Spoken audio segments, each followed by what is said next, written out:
Hello, welcome to Southwestern University's Guitar Tutorials.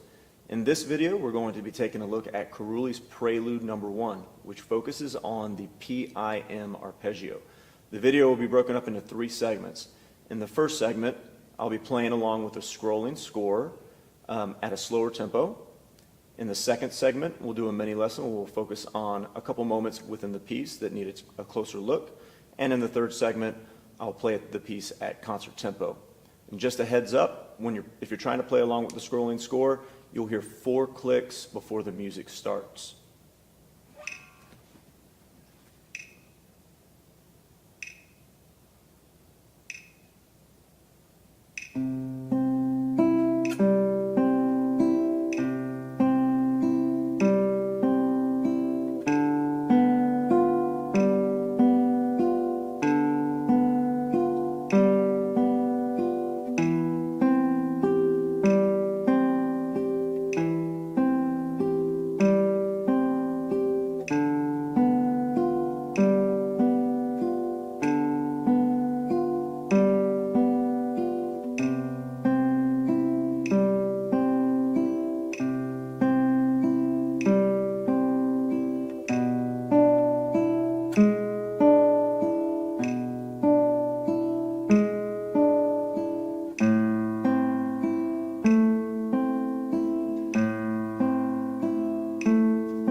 Let's go ahead and take a closer look at some specific things to focus on within Prelude No. 1.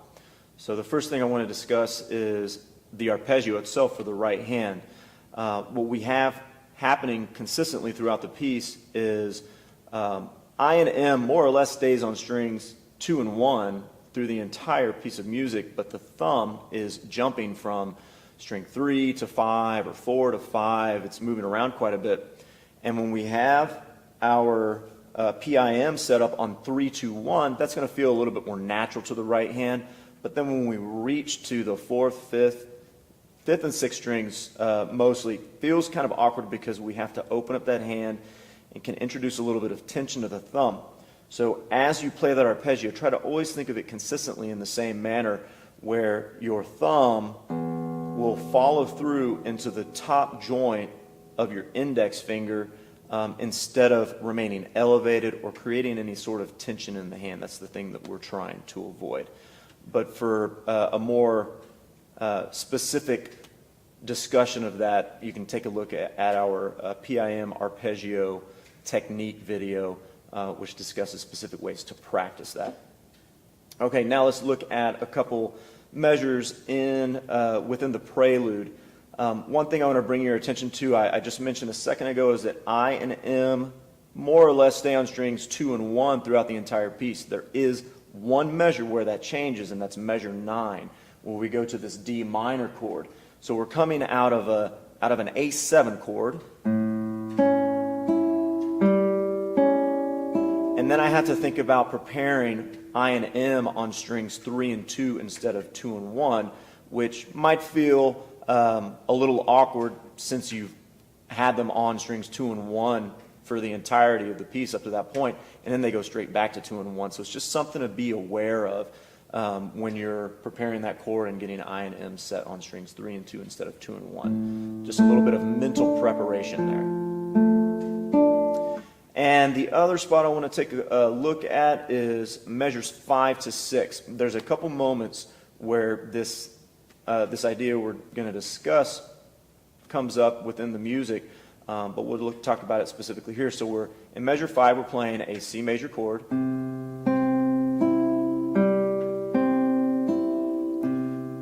And we're transitioning to an E7 chord, which looks like this. We have B, D, open E, and then G sharp, D, E. And we're not going to get out of this C major chord and try and land all of these fingers at once. We want to teach ourselves to sequence the fingers. So as we come out of this C major chord, the first note I need is this B on the 5th string, and that's what I'm going to grab first.